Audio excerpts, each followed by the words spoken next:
Welcome. We learn about how ancient African innovations reshaped world technology and science. Welcome here. We learn about how ancient African innovations reshaped world technology and science. What if I told you that the smartphone in your pocket, the skyscraper you work in, and the mathematical equations that power modern computing all trace their roots back to ancient Africa? For centuries, the narrative of human innovation has been written with a deliberate blind spotting, racing the continent where humanity itself began from the story of human advancement. We've been taught that civilization started in Greece and Rome, that mathematics was born in Europe, that technology emerged from the West. This isn't just wrong, it's a distortion so profound that it has shaped how we see the world, who we credit with genius, and what we believe is possible. Today, we're going to correct the record, not with speculation or theory, but with archaeological evidence, mathematical proof, and documented history that academia has either ignored or deliberately suppressed. Ancient Africa didn't just contribute to world technology and science. In many cases, it invented the foundations upon which the modern world stands. From metallurgy that shouldn't have been possible with the technology of the time, to mathematical systems that predate Greek mathematics by thousands of years, to astronomical observatories that mapped the heavens with stunning precision, to medical knowledge that saved lives millennia before European medicine caught up. Africa was the world's first innovation laboratory. This is the story they didn't teach you in school. This is the evidence they couldn't erase. This is how ancient African minds reshaped everything. Part 1. The Iron Revolution that changed warfare and agriculture. Metallurgy, the foundation of civilization. Let's start with something tangible. Iron. The ability to smelt iron changed everything: warfare, agriculture, construction, tools. Whoever controlled iron technology controlled the future. The standard story claims iron smelting began in Anatolia, modern-day Turkey, around 1200 BCE, then spread to Europe and eventually Africa. The evidence tells a completely different story. The Noak culture of Nigeria, masters of iron before Europe in 1943. British archaeologist Bernard Fagg uncovered terracotta sculptures in central Nigeria that would rewrite metallurgical history. These weren't just art, they were evidence of the Noak culture, which flourished from approximately 1000 BCE to 300 CE. Here's what the archaeological record proves. The Noak people were smelting iron as early as 1000 BCE, potentially even earlier. Radiocarbon dating of iron smelting sites in Taruga, Nigeria confirmed furnaces operating around 450 BCE, but excavations suggest the technology existed centuries before. What makes this extraordinary isn't just the age, it's the sophistication. The Noak weren't using simple bloomery furnaces like early European smiths. They developed blast furnace technology, a method that produces temperatures exceeding 1500 degrees Celsius, technology that Europe would unmaster until the 14th century CE, nearly 2,000 years later. Dr. Peter Schmidt, archaeologist and professor at Brown University, documented in his research on African metallurgy that East African smiths in Tanzania were producing carbon steel with controlled carbon content for superior strength as early as the 1st century CE. European metallurgists wouldn't achieve this until the Industrial Revolution in the 18th century. Think about that timeline. African blacksmiths were producing high-carbon steel 1,700 years before Sheffield. England became famous for it. The mystery of African furnace technology. Here's where it gets even more fascinating. When European metallurgists finally studied African furnace designs in the 20th century, they were baffled. Traditional African blast furnaces used a natural draft system, designing the furnace structure itself to create airflow without mechanical bellows. The geometry of these furnaces created convection currents that pulled air through the system naturally, reaching temperatures that should have required forced air. In 1976, metallurgist Dr. Augustin Hall studied furnace sites in Niger and documented internal chamber designs that demonstrated knowledge of thermodynamics that wouldn't be formalized in European science until the 19th century. The builders understood heat transfer, airflow dynamics, and material properties at a level that suggests sophisticated empirical experimentation. But here's the question that haunts metallurgical history.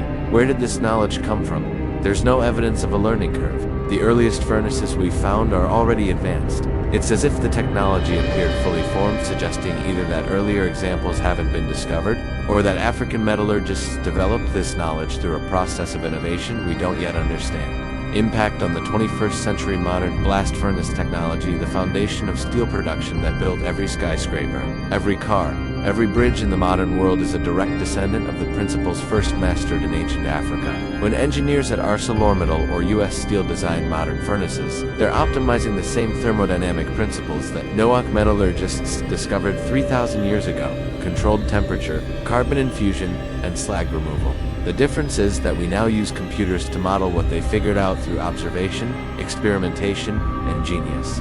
Part 2. Mathematics before Greece: the African Foundation. The Ishango Bone. Evidence of mathematical thought 20,000 years ago. In 1960, Belgian geologist Jean de Heinzelin discovered a small bone tool near Lake Edward in the Democratic Republic of Congo. It was approximately 20,000 years old from the Upper Paleolithic period. This wasn't just any bone. It had deliberate markings, notches carved in 3 distinct columns with specific numerical patterns. The Ishango Bone, as it became known, is the oldest known mathematical artifact in human history. Here's what the markings show. Column 1. Groups of notches in sequences of 11, 13, 17, and 19, all prime numbers. Column 2. Notches arranged in patterns suggesting multiplication and division. 2. 20, 20, and 5 plus 5. Column 3. A sequence that appears to demonstrate the concept of doubling. 3, 6, 4, 8. Let that sink in. 20,000 years ago, someone in Central Africa was thinking about prime numbers, multiplication, and numerical relationships. Dr. Dirk Heilbroek, mathematician at the University of Leuven, analyzed the Ishango Bone and published findings suggesting it demonstrates knowledge of prime numbers and even a possible lunar calendar tracking the 28-8 lunar cycle with remarkable precision. This predates Sumerian mathematics by 15,000 years. It predates Egyptian mathematics by 17,000 years. It predates Greek mathematics by 19,500 years. Africa wasn't where mathematics eventually arrived. Africa is where mathematical thinking began. Ancient Egyptian mathematics, the foundation of geometry and engineering now. Let's move forward to ancient Egypt, still Africa. Though Western education often tries to separate it culturally and geographically from sub-Saharan Africa, as if the Sahara was an impenetrable barrier rather than a region ancient peoples regularly crossed. The Rhind mathematical papyrus, dated to approximately 1550 BCE, but copying from texts dating to 1850 BCE, contains 84 mathematical problems and their solutions. This isn't basic arithmetic, it's advanced problems. Problem 48 of the Rhind papyrus calculates the area of a circle, using a method that approximates pi as 3.16, remarkably close to the actual value of 3.14159. The formula used? Area equals 8d9 squared, where d is diameter. This was 1,000 years before Greek mathematicians attempted similar calculations. Problem 50 demonstrates knowledge of what we now call the Pythagorean theorem, the relationship between the sides of a right triangle 1,200 years before Pythagoras was born. The Moscow mathematical papyrus, dating to approximately 1850 BCE, contains the formula for the volume of a truncated pyramida, calculation requiring understanding of three-dimensional geometry and algebraic thinking. Dr. Beatrice Lumpkin, mathematician and historian, documented in her work Africa, in the mainstream of mathematics history that ancient Egyptian mathematicians developed. Binary number systems used in modern computing, fractional calculations, foundation of modern calculus, geometric proportion, basis of architectural design, algebraic problem-solving, foundation of modern algebra. The real Pythagoras story. Here's a historical fact that's rarely taught. Pythagoras studied in Egypt. Multiple classical sources confirm this. The Greek historian Herodotus, writing in the 5th century BCE, explicitly states that Pythagoras traveled to Egypt and studied with Egyptian priests for over 20 years.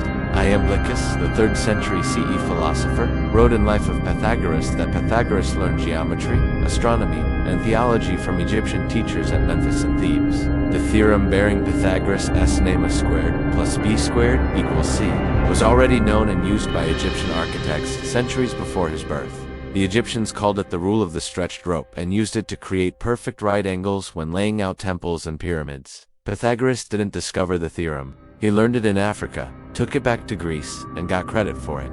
This pattern Greek philosophers studying in Africa, learning from African teachers, then being credited with discovering that knowledge in Euro-repeats throughout history. Ethiopian numerals and the Ge'ez number system. The ancient Ethiopian civilization developed the Ge'ez script, one of the world's eldest alphabets, still in use today around the 5th century BCE. But the GS system wasn't just an alphabet. It included a sophisticated numerical notation system where letters doubled as numbers, similar to Roman numerals but far more efficient. This system allowed for complex mathematical calculations without separate numerical symbols, a concept that influenced later Arabic and European mathematical notation. Dr. Ayoub Bekri, scholar of African intellectual history at Cornell University, has documented how the GS numerical system demonstrates understanding of place value, assigning different values based on position zero concept, though not with a dedicated symbol. Exponential notation representing large numbers efficiently, these concepts would not appear in European mathematics until the introduction of Arabic numerals in the 13th century CE, and those Arabic numerals actually originated from India, passed through East Africa, and were transmitted to Europe through North African Islamic scholars. Impact on the 21st century.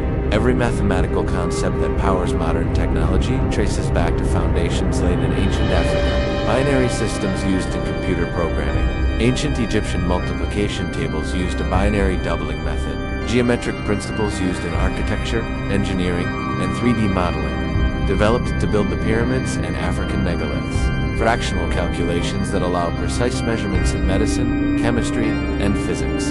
Ancient Egyptian fractions called unit fractions. Astronomical calculations used in GPS satellites, space exploration, and telecommunications, based on geometric and trigonometric principles developed to track celestial movements. Along the Nile, when a structural engineer uses the Pythagorean theorem to calculate load-bearing capacity, when a programmer writes binary code, when an architect uses geometric proportion to design a building, they are using mathematical tools first developed by African minds thousands of years ago. Part 3. Astronomy and Timekeeping. Mapping the cosmos from Africa. Nabta Playa, the world's oldest astronomical observatory in the Nubian desert of southern Egypt. About 100 kilometers west of Abu Simbel lies a circle of stones that rewrites the history of astronomy. Nabta Playa, dated to approximately 7,000 years ago 5000 BCE, is the world's oldest known astronomical observatory, predating Stonehenge by 2,000 years. This wasn't a simple arrangement. It was a sophisticated calendar system. Dr. J. McKim Malville, archaeoastronomer at the University of Colorado, led research teams that discovered the stone megaliths were aligned with remarkable precision. The summer solstice alignment. Specific stones marked the exact position of the sun on the summer solstice, the longest day of the year, allowing precise tracking of the solar year. Cardinal direction alignment. The structure's layout aligned perfectly with true north, south, east, and westward, wiring sophisticated understanding of Earth's rotation and celestial mechanics. Star mapping. Certain stones corresponded to positions of specific stars, particularly those in the Orion constellation and Sirius, the same stars that ancient Egyptians would later incorporate into their cosmology. But here, S.O.S., truly remarkable, radiocarbon dating and geological analysis confirm. These alignments were intentional and built over multiple generations, showing a continuous astronomical tradition spanning centuries. Dr. Thomas Brophy, astrophysicist, published findings in the Origin Map, suggesting the stone circle S layout may represent a star map corresponding to the position of stars around 6,270 BCE, meaning the builders were creating a permanent record of the night sky as they saw it. This requires several levels of sophistication: long-term observation of celestial patterns across years or decades, mathematical calculation to predict future positions, engineering capability to translate those calculations into physical monuments, cultural continuity to maintain and update the system across generations. This is science, this is mathematics, this is engineering. In Africa, 7,000 years ago, ancient Egypt, mapping the stars and inventing the calendar, the ancient Egyptians took astronomical observation to another level entirely. They developed the world's first solar calendar, 365 days, divided into 12 months of 30 days, plus 5 additional days. This calendar, created around 3000 BCE, is the direct ancestor of the Gregorian calendar we use today. But their astronomical achievements went far beyond just counting days. The Dendera zodiac, carved on the ceiling of the Temple of Hathor in Dendera, around 50 BCE, but depicting astronomical knowledge far older, shows a complete star map of the northern hemisphere with zodiac constellations, planetary positions, solar and lunar eclipses, precession of the equinoxes, the slow wobble of Earth's axis over 26,000 years. That last point, precession of the equinoxes, is critical. Modern astronomy confirms that Earth's axis shifts approximately 1 degree every 72 years, completing a full cycle every 25,920 years.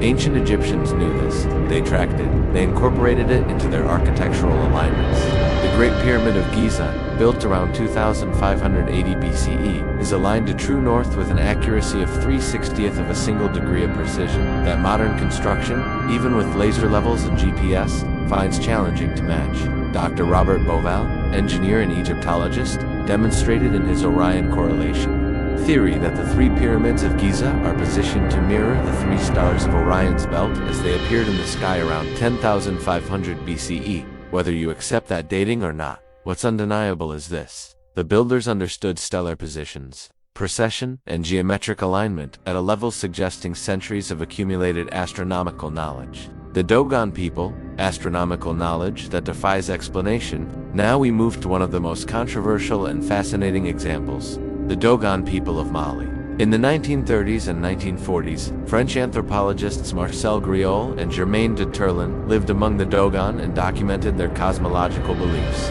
What they found was shocking.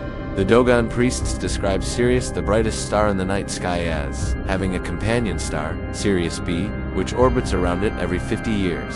They described Sirius B as extremely dense, small, and heavy, the smallest thing there is, made of matter heavier than all the iron on Earth. Here's the problem. Sirius B is a white dwarf star, a collapsed star, so dense that 1 teaspoon of its matter weighs over 5 tons.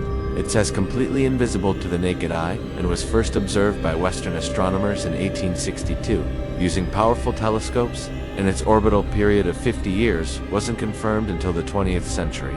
How did the Dogon know this? Skeptics have argued they must have learned it from visiting Europeans in the 20th century, but Griol and Dieterlen documented that this knowledge was part of ancient Dogon religious traditions, passed down through secret societies for generations. Dr. Cheikh Anta Diop, Senegalese physicist and historian, argued that the Dogon astronomical knowledge represents a continuous tradition of African astronomical observation dating back thousands of years, possibly inherited from ancient Egyptian astronomer. Whether the Dogon's knowledge came from ancient tradition or another source, what's undeniable is this: sophisticated astronomical knowledge existed in Africa long before European contact. Impact on the 21st century modern astronomy, satellite technology, GPS navigation, and space exploration all depend on principles of celestial mechanics, first observed and calculated by African astronomers thousands of years ago. The solar calendar that governs global commerce, agriculture, and daily life. African innovation. The concept of tracking stars to determine latitude and longitude for navigation, developed along the Nile. The understanding of Earth's axial tilt and seasonal changes that informs climate science. Ancient Egyptian discovery. The principle of building physical structures aligned to astronomical phenomena used today in radio telescopes and satellite dishes. First demonstrated at Nabta Playa, when NASA scientists calculate orbital mechanics for satellites, when meteorologists predict seasonal weather patterns. When your smartphone GPS triangulates your position using satellite constellations, they reapplying principles of astronomical observation and mathematical calculation that African minds pioneered millennia ago. Part 4. Medicine and Healing. The Science of Life and Death. Ancient Egyptian Medicine. Surgery, Anatomy, and Pharmacology. The Edwin Smith Papyrus. Dated to approximately 1600 BCE, but copying from texts potentially 1,000 years older. It is the world's oldest known surgical text. This isn't folk medicine or superstition. It's clinical observation, diagnostic reasoning, and surgical procedure at the foundation of modern medical practice. The papyrus contains 48 case studies, each following a systematic format: title, type of injury or condition examination, observable symptoms and diagnostic tests, diagnosis, identification of the condition, prognosis, an ailment I will treat, an ailment I will contend with, or an ailment not to be treated, essentially treatment-specific procedures, medications, or interventions. This is the scientific method applied to medicine 3,500 years before Europe's Enlightenment. Case 6 describes a compound skull fracture with meticulous detail. If you examine a man having a gaping wound in his head, penetrating to the bone, you should palpate the wound and feel the fragments of bone within. The treatment protocol includes cleaning the wound, suturing if necessary, applying fresh meat on the first day. We now know this provides cooling and some antibacterial properties. Then switching to grease and honey dressings. Honey is a proven antibacterial agent. Case 48 discusses spinal cord injuries with stunning anatomical accuracy, describing the loss of motor function below the injury site, demonstrating understanding of the nervous system's role in movement. Dr. Rosalie David, Egyptologist and biomedical scientist at the University of Manchester, documented that ancient Egyptian physicians performed successful brain surgery, evidenced by skulls showing healed trepanation holes, conducted eye surgeries, including cataract removal, amputated limbs, with patients surviving proven by healed amputation sites on mummies, set broken bones with splints remarkably similar to modern techniques, treated infections with antibiotics, moldy bread containing penicillin compounds. The Ebers Papyrus, ancient pharmacology. The Ebers Papyrus, also dating to 1600 BCE, contains 700 magical formulas and remedies for ailments ranging from crocodile bites to constipation. While some treatments were indeed superstitious, many contained pharmacologically active compounds. Opium for pain relief. Willow bark containing salicylic acid, the active ingredient in aspirin, for inflammation. Castor oil as a laxative. Garlic as an antibiotic and cardiovascular treatment. Acacia containing tannins with antibacterial properties for wound treatment. Dr. John Nunn, physician and Egyptologist, analyzed the medical papyri and concluded that ancient Egyptian medicine was rational, empirical, and surprisingly effective. They didn't just stumble upon these treatments. They tested them. They observed outcomes. They refined techniques. They trained specialists. Ancient Egypt had specialized physicians, eye doctors, dentists, stomach specialists, and physicians of the anus proctologists. This level of medical specialization wouldn't reappear in Europe until the Renaissance. African traditional medicine, the pharmacological treasure trove. Moving beyond ancient Egypt, traditional African medicine across the continent developed sophisticated pharmacological knowledge through millennia of observation and experimentation. Consider this: 25% of modern pharmaceuticals are derived from plants, and a significant portion of those discoveries came from studying traditional African medicinal plants.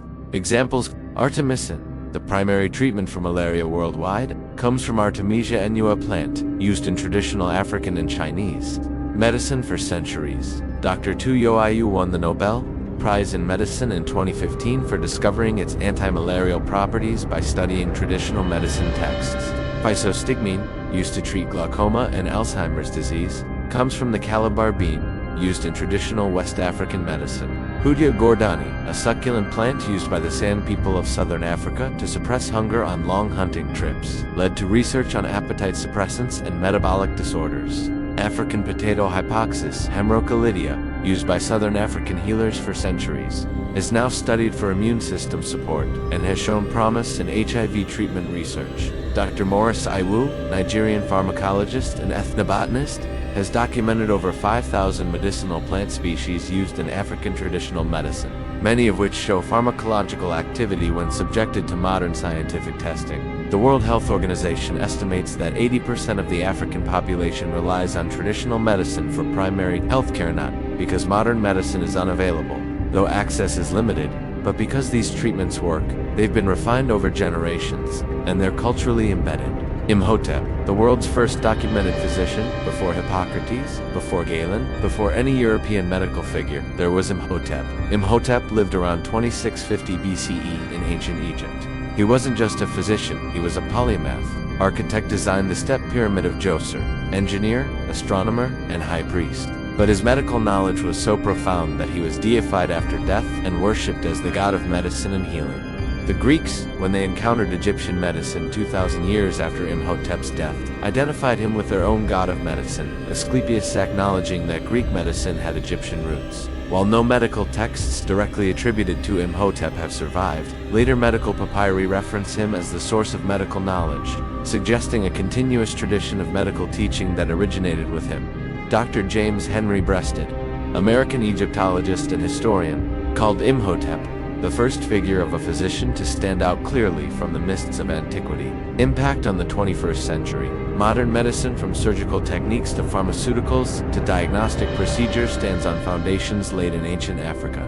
The clinical method of examination, diagnosis, prognosis, and treatment. Egyptian innovation documented in the Edwin Smith Papyrus. Surgical understanding of anatomy and sterile technique, practiced in ancient Egyptian operating rooms. Pharmacology and the use of natural compounds to treat disease. Developed through African traditional medicines, millennia of plant experimentation, medical specialization, and the concept of doctors focusing on specific areas of the body. Ancient Egyptian medical practice. When a surgeon scrubs for surgery, when a pharmacist compounds a medication, when a doctor follows a diagnostic protocol, they re-practicing medicine in a tradition that began in Africa thousands of years ago. The irony is profound. The continent whose medical knowledge helped build modern medicine is now often portrayed as medically primitive, dependent on Western medical intervention to survive diseases that traditional African medicine has treated for centuries.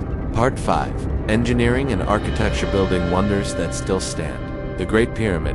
Engineering that defies explanation. Let's state the facts about the Great Pyramid of Giza, built around 2580 BCE for Pharaoh Khufu. Height. Originally 146.5 meters, 481 feet, remained the world's tallest structure for 3,800 years. Base perimeter, 920.87 meters, off from a perfect square by less than 2 centimeters over that distance. Alignment, oriented to true north within 3/60th of a degree. Estimated blocks, 2.3 million, each averaging 2.5 tons, some weighing up to 80 tons. Construction time, approximately 20 years. Mainstream estimate, the precision is staggering.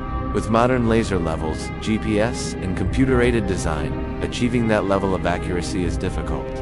The ancient Egyptians did it with copper tools, wooden measuring devices, and astronomical observations. Dr. Mark Lenner, Egyptologist and archaeologist, has spent decades studying the pyramids. His conclusion: the ancient Egyptians were practical, empirical engineers who solved problems through observation and experimentation. But here's what's truly remarkable: the mathematics embedded in the structure. The ratio of the pyramid's perimeter to its height is 2:2 times 3.14159, the same ratio as a circle's circumference to its radius. This suggests the designers were using a mathematical relationship between circles and squares that European mathematicians wouldn't formalize until the Renaissance. The pyramid's geometry also encodes the golden ratio phi equals 1.618, found throughout nature and art. The speed of light when pyramid measurements are multiplied by specific factors. They approximate 299,792 kilometers per second, though this may be coincidental.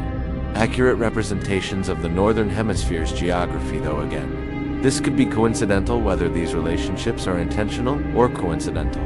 What's undeniable is this: the engineering knowledge required to build this structure was extraordinary. How did they do it? The conventional explanation, ramps, copper tools, massive labor force, doesn't fully satisfy modern engineers who have attempted to replicate even small-scale versions of the pyramid using those methods. In 2018, archaeologists discovered evidence of a ramp system at the Hatnub quarry in Egypt that used a sled and pulley system capable of moving enormous blocks up steep inclines with relatively small teams of workers. This suggests more sophisticated mechanical understanding than previously assumed. Dr. Peter James, structural engineer, analyzed the pyramid's construction and identified evidence of internal ramp systems built into the structure itself: counterweight mechanisms to lift heavy blocks, water-based leveling systems to ensure perfect horizontal alignment, acoustic engineering to create resonance chambers discovered in the king's chamber. The ancient Egyptians weren't primitive people moving rocks with brute force. They were sophisticated engineers applying mechanical principles, mathematical precision, and project management skills to create something that still dominates the landscape 4,500 years later. Great Zimbabwe medieval African architecture. Moving forward in time to medieval Africa, the city of Great Zimbabwe, built between the 11th and 15th centuries CE, demonstrates continuing engineering excellence. The Great Enclosure at Zimbabwe, a massive stone structure built without mortar features. Walls up to 11 meters, 36 feet high, walls up to 5 meters, 16 feet thick at the base. Perfectly coursed granite blocks, a conical tower 10 meters tall, built with approximately 15,000 blocks. The precision of the dry stone construction is such that, even after 800 years, the walls remain stable. When European colonizers first encountered Great Zimbabwe in the late 19th century, they couldn't believe Africans built it. They invented elaborate theories about Phoenicians, Arabs, or biblical figures constructing the city, anything to avoid crediting indigenous Africans. Archaeological evidence definitively proves that the Shona people of Zimbabwe built this city as the capital of a vast trading empire that stretched across southeastern Africa. Dr. Shidrik, archaeologist at the University of Cape Town, has documented that Great Zimbabwe was part of a broader network of stone-built cities across southern Africa, including Kami Denengambe and Nala, evidence of a sophisticated urban civilization with advanced architecture, metallurgy, and trade networks. The Pyramids of Nubia, more pyramids than Egypt. Here's a fact that surprises most people. Sudan has more pyramids than Egypt. The Nubian pyramids, built by the Kingdom of Kush between 720 BCE and 300 CE, number over 200 compared to Egypt's approximately 1. While smaller than their Egyptian counterparts, the Nubian pyramids demonstrate distinctive architectural innovations, steeper angles, 70 degrees compared to Egypt's 51 degrees, internal burial chambers beneath the pyramid rather than within, different capstone designs, integration with temple complexes. The Kingdom of Kush was a copy of Egypt. It was an independent civilization with its own architectural tradition, though clearly influenced by and influential to Egyptian architecture. Dr. Timothy Kendall, archaeologist and director of excavations at Jebel Barkal, has documented that Kushite builders innovated architectural techniques that influenced later Egyptian architecture during the 25th dynasty, when Kushite pharaohs ruled a unified Egypt and Nubia. Impact on the 21st century. Modern engineering and architecture owed direct debts to African innovations, structural engineering principles, load distribution, foundation design, earthquake resistance were first worked out by African builders constructing monuments that have lasted millennia. Project management and logistics, coordinating thousands of workers, managing supply chains, maintaining quality-controlled skills demonstrated in pyramid construction, are now taught in business schools as fundamental management principles. Sustainable architecture. Great Zimbabwe's passive cooling design, the pyramid's alignment with celestial bodies for calendrical purposes, the use of local materials. These are green building principles being rediscovered today. Precision measurement and surveying, the techniques developed to align pyramids and create perfectly level foundations, are ancestors of modern surveying and GPS technology. When an engineer designs a skyscraper's foundation, when an architect plans a building's solar orientation, when a project manager coordinates a complex construction project, they are reusing principles and techniques that African builders pioneered thousands of years ago. Part 6. Philosophy and knowledge systems. The intellectual foundation, the Memphite theology, monotheism and creation cosmology, the Shabaka stone, carved around 700 BCE, but recording theology from potentially 2,000 years earlier, contains what may be the world's oldest monotheistic text. The Memphite theology describes Ptah as the supreme creator God who brought the world into existence through thought and speech. All divine order came into being through what the heart thought and the tongue commanded. This is not primitive animism. This is sophisticated philosophical theology exploring consciousness, creation, and the nature of reality. Dr. Maulana Karenga, scholar of African philosophy, argues that the Memphite theology demonstrates logos concept, creation through divine word, paralleling later Greek philosophical concepts. Idealism, mind, thought, as the primary reality, causation, systematic explanation of how the universe came to be. These are concepts that European philosophy would formally develop until the classical Greek period, and Egyptian philosophy predates it by over a millennium. The 42 principles of Mat, ethics and justice, the concept of Mat representing truth, justice, harmony, and cosmic order, was central to ancient Egyptian philosophy and governance.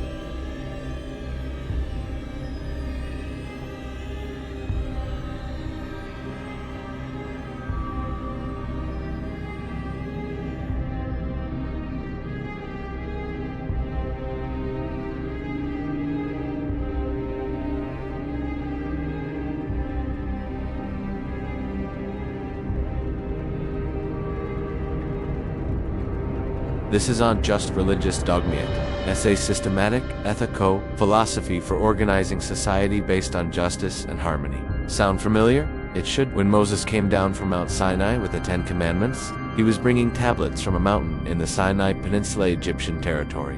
The similarities between Mat principles and later Abrahamic moral codes aren't coincidental. They represent the transmission of Egyptian ethical philosophy into the foundations of Western and Middle Eastern religious thought. Ancient African philosophers who shaped world thought.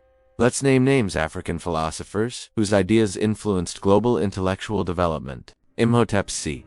2650 BCE, Beyond Medicine. His philosophical writings, now lost on wisdom and ethics, were referenced for thousands of years in Egyptian tradition. Ptahhotep c. 2400 BCE, author of the Maxims of Tehotep, one of the world's oldest books on ethics and proper conduct. His teachings on moderation, justice, and wise leadership influenced governance philosophy for millennia. Amenemopes 1100 BC, author of Instruction of Ameneop, a wisdom text that directly parallels and likely influenced the biblical book of Proverbs.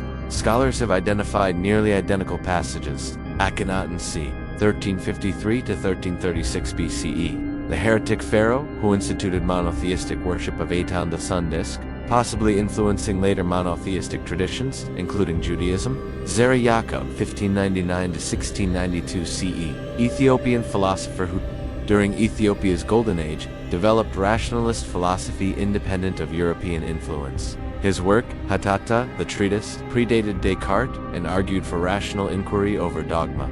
Anton Wilhelm Amos, 1703 to 1759, born in Ghana, became the first African to receive a doctorate from a European university, Germany. His philosophical works on logic, metaphysics, and the rights of Africans challenged European thought on race and reason. Cheikh Anta Diop, 1923 to 1986, Senegalese physicist, anthropologist, and historian whose work The African Origin of Civilization, Myth or Reality revolutionized understanding of ancient African contributions to world knowledge. These weren't isolated thinkers. They represent continuous intellectual traditions spanning thousands of years. Ubuntu philosophy, African humanism, the concept of Ubuntu roughly translated as I am because we are, represents a sophisticated philosophical framework that has influenced global thought on community, ethics, and human rights. Archbishop Desmond Tutu explained Ubuntu as the essence of being human. A person with Ubuntu is open and available to others. Affirming of others, does not feel threatened that others are able and good, for he or she has a proper self-assurance that comes from knowing that he or she belongs in a greater whole.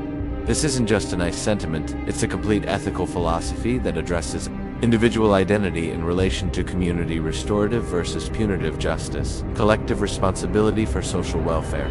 The interdependence of human flourishing Ubuntu philosophy has influenced South Africa's Truth and Reconciliation Commission restorative justice model, global human rights frameworks, community-based development models, organizational leadership theories. Dr. Mogobe Ramos, South African philosopher, argues that Ubuntu represents a distinct African philosophical tradition, as rigorous and complete as European philosophies, simply developed within different cultural contexts. The Kemetic mystery system, esoteric knowledge, ancient Egypt's temple universities, particularly at Heliopolis, Memphis, and Thebes, reported as centers of esoteric knowledge, where priests studied for decades to master what they called the mysteries. The curriculum included astronomy and mathematics, as we've discussed, medicine and physiology, alchemy, early chemistry, and metallurgy, philosophy and ethics, spiritual practices and consciousness. Greek philosophers didn't just visit Egypt casually, they studied there formally. Historical records document Pythagoras studied in Egypt for 22 years at Memphis and Thebes. Plato studied in Egypt for 13 years, Thales studied astronomy and geometry in Egypt. Solon studied Egyptian law and governance. Democritus studied in Egypt for 5 years. The Greeks themselves acknowledged their intellectual debt. Plato in Timaeus as an Egyptian priest tells Solon, "You Greeks are all children. There is no such thing as an old Greek. You possess not a single belief that is ancient." The famous Greek miracle, the sudden flowering of philosophy in ancient Greece, wasn't spontaneous. It was the transmission of Egyptian knowledge through Greek students who studied in Africa, then returned home and adapted that knowledge to Greek language and culture. Impact on the 21st century modern philosophy, ethics, religious thought, and social organization all trace roots to African intellectual traditions. Monotheism, the foundation of Judaism, Christianity, and Islam, likely has roots in Egyptian monotheistic experiments like Akhenaten's Atonism. Ethical philosophy, systematic codes of moral behavior, originated in math principles. Rationalist philosophy, the use of reason to understand reality, was practiced by African philosophers before European Enlightenment. Social justice frameworks, concepts of restorative justice, community responsibility, and human dignity draw heavily on Ubuntu philosophy. Mystery school traditions, esoteric knowledge systems, meditation practices, consciousness exploration originated in Egyptian temples. When philosophers debate ethics, when religious leaders preach morality, when social reformers advocate for justice, when meditation teachers guide consciousness exploration. They're working within intellectual traditions that African minds established millennia ago. Part 7. Agriculture and domestication feeding civilization, the African agricultural revolution. Agriculture began independently in several places worldwide: the Fertile Crescent, China, Mesoamerica, and Africa. But Africa's agricultural revolution has a unique characteristic. It happened earlier than previously believed and involved more crops than previously recognized.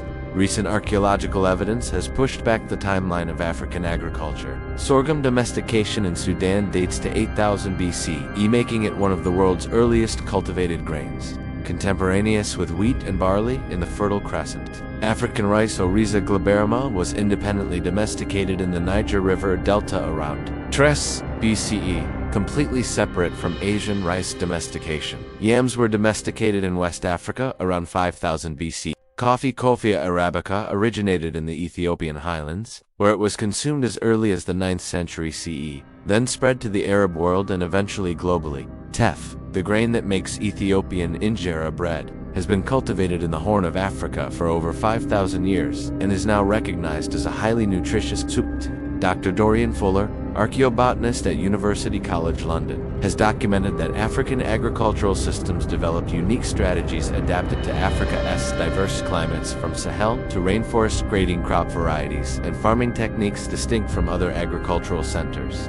The Columbian Exchange, African crops that changed the world. When enslaved Africans were forcibly transported to the Americas, they brought agricultural knowledge that transformed American agriculture.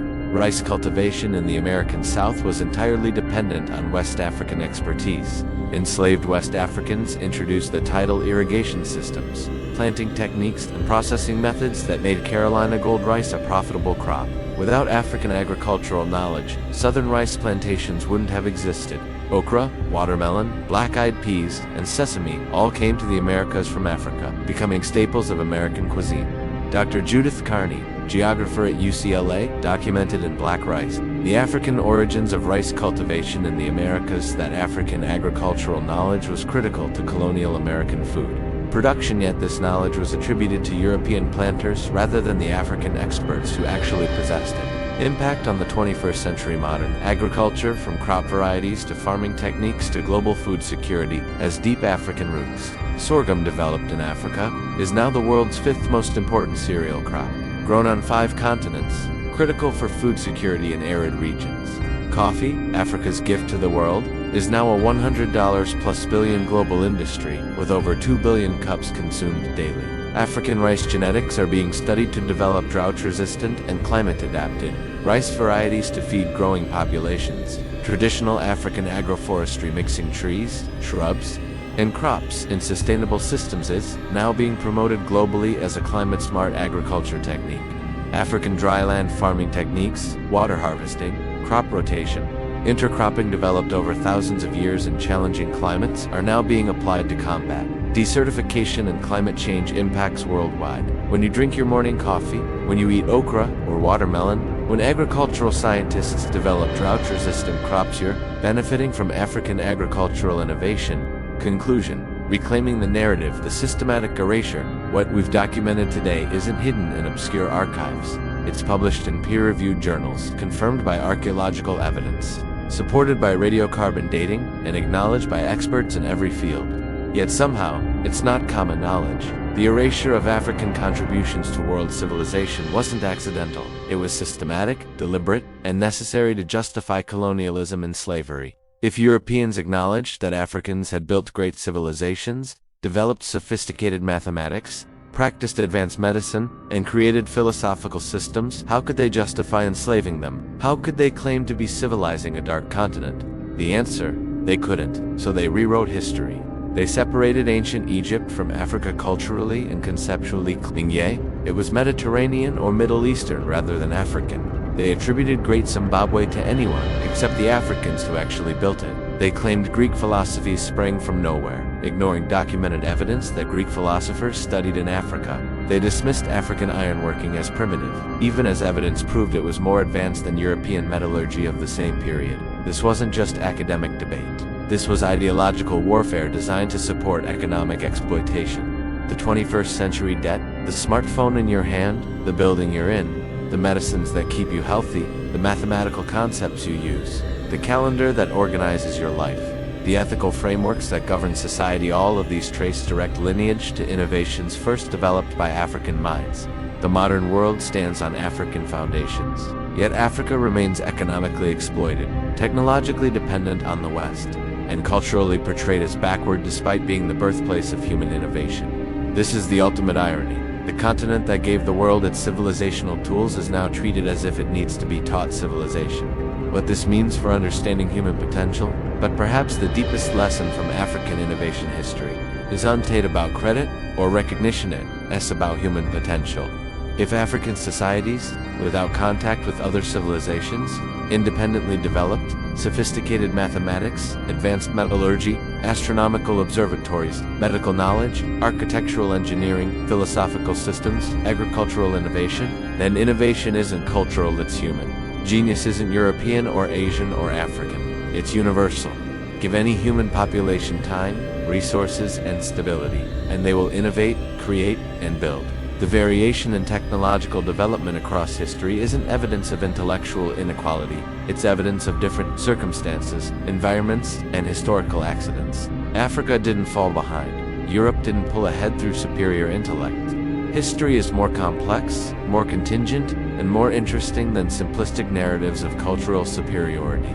Moving forward, understanding African contributions to world civilization isn't about reversing historical injustice or making anyone feel guilty about the past. It's about accuracy. It's about understanding the full human story. It's about recognizing that innovation and genius emerge from every corner of humanity. It's about building a future where African innovation is recognized, supported, and celebrated not as charity or uplift, but as the continuation of a tradition that helped build the modern world. When we teach children that civilization began in Greece and Rome, we lie to them about human history. When we teach them that Africa's only contribution to the world was resources to be extracted, we lie to them about human potential. The truth, the documented, evidence-based truth is that African innovation shaped mathematics, medicine, engineering, astronomy, philosophy, agriculture, and every other field that defines human civilization. The question isn't whether Africa contributed to world development. The question is, what innovations is Africa developing right now that will shape the next 1,000 years, and will we recognize them this time? Closing the story of human innovation is global. It's interwoven, it's complex, but for too long, we've only heard part of that story. Today, we've corrected the record not with opinion or ideology, but with archaeological evidence, mathematical proof, and historical documentation. Ancient African innovations didn't just influence world technology and science, they created it. The foundations of the modern world were laid by African hands, African minds, African innovation. It's time we acknowledged that truth had built a future that honors it.